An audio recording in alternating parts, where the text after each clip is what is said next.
Matthew Fields, 1936 Logan's Pass. Hi. I'm here this evening as a New Braunfels resident, a local business owner, and a public servant of the great state of Texas. I never imagined I'd be standing here before you and addressing you this evening. Until these last few months, I, like almost every other person in the city, never really kept up with what was happening in the city. My routine was work, home, family, sleep, wake up, repeat the process. But all that has changed. It has changed for me and hundreds more, and soon there will be thousands. People are listening. People are watching. We are now concerned. If you wanted our attention, you have it. If you didn't, it is too late. You all know who I am, and I'm here to tell each and every one of you, enough is enough. When the mayor of the city refers to the NB Citizen as the opposition and a tabloid, and the fire chief calls the publisher of the newspaper communist, or when city boss Mike Morrison fires people for talking to NB Citizen staff, Mr. Fields, Mr. Fields, have a problem. You are out of order. I have already advised that there is no personal attacks during citizens' communication or during this council meeting. So if you would please refrain from mentioning names and specifically direct attacking persons. All right, we'll have to call you out of order. I respect your First Amendment, your freedom of speech, and likewise, you will respect mine. Along with the rest of the people of the community, you will respect the rights of the people. Recently, members of my organization have been stalked, harassed, illegally detained, and interrogated by our uniformed officers. No names. My employees have been stopped and harassed for distributing our newspaper, and all of these events have been documented. Last week, one of our drivers was accosted in a parking lot and told that she could be written a ticket for her bad emissions. I immediately took her car to have an inspection done, even though her last inspection was about 90 days prior. Not surprisingly, the car passed the state emissions test, and there's now a new inspection sticker on her vehicle. Will that be good enough? Or will the employees of the volunteers of the NB Citizen be subject to the weekly special requirements? All of these events have been documented. Most have been photographed, some filmed, and some I have audio confirmation of. I've made reports to the Internal Affairs Division of the Police Department, which are pages long. Excuse me. Which in reality, this department doesn't exist.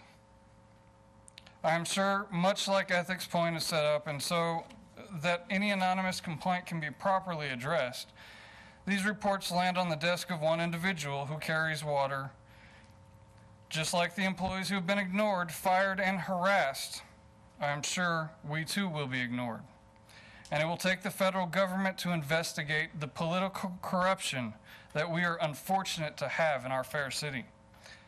Because of your harassment, tormenting by the use of political police force to the men and women who deliver the newspaper, and even their children are afraid of this city.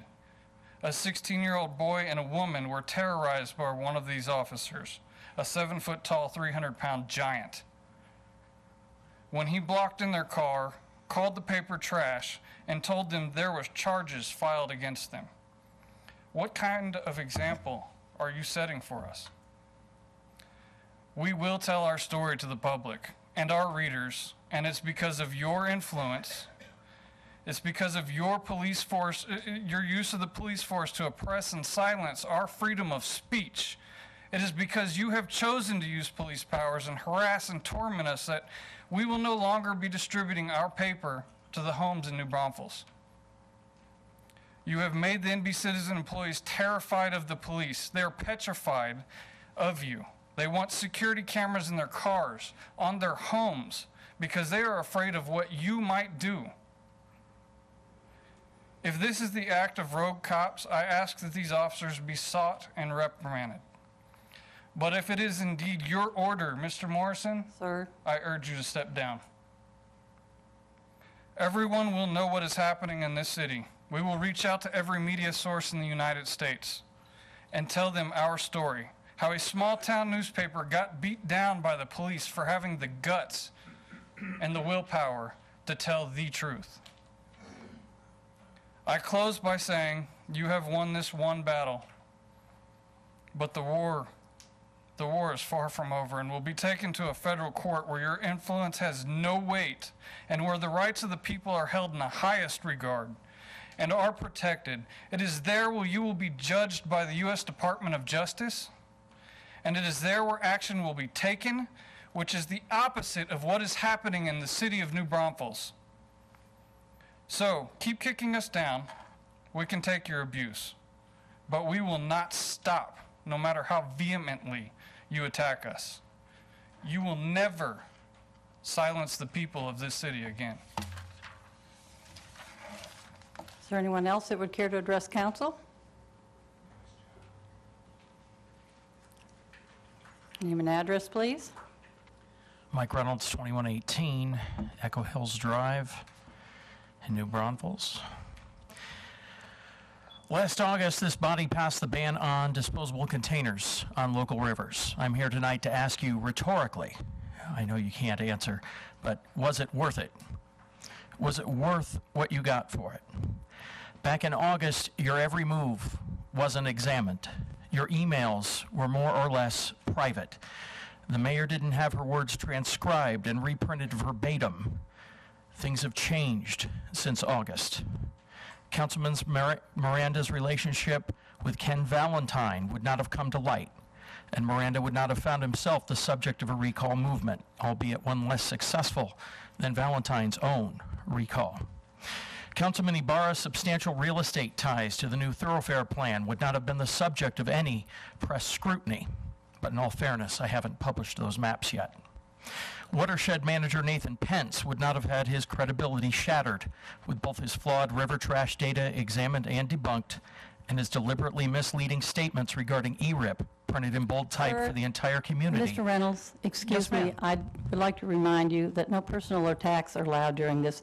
If you would like to discuss things without mentioning names or attacking someone personally, you may certainly continue. Otherwise, you will be considered out of order. Okay. This isn't an attack. This is simply a statement of record. Sounded an awful lot like attack to me. No one outside of City Hall would like to know that the city manager, how he handles his department heads. He wouldn't be sweating out every executive session, wondering if this is going to be the week council wakes up and sends him packing. No one would know that our firefighters' lives are at risk because of substandard training conditions. Most of us wouldn't know that Police Chief Tom Wibert led a tear gassing of college students at Michigan State University. No one would know Chief Wibert had to discuss this tear gassing. I'm sorry, but I'm going to have to call you out of order. I think that's about as close to a personal attack as I've heard. So if you cannot confine yourself to not attacking a person, even whether it may be a fact or otherwise, we would have to ask you to sit down. I'm not making fun of his tie. I'm not making fun of his tie either, sir. And I would ask that you Stating facts please. here. This is matter of You are record. attacking members of our government, and that is not allowed in the city council So we're meeting. not allowed to discuss their record. You are using personal attacks. Well, can we define a personal attack as opposed to a statement of record, ma'am? Mayor, I'd like to know that myself.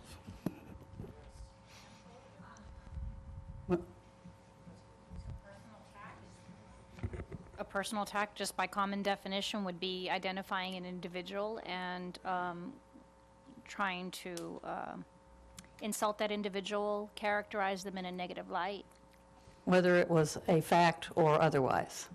The Code of Ordinances doesn't define it, so it would just be Webster's definition of a personal attack, and that is a subjective standard. So, Mayor, you're completely in order to limit the comments, and I believe each person has 5 minutes. I'm not sure if we're keeping track of that as well, but it is your call to decide if you feel that that is a personal attack.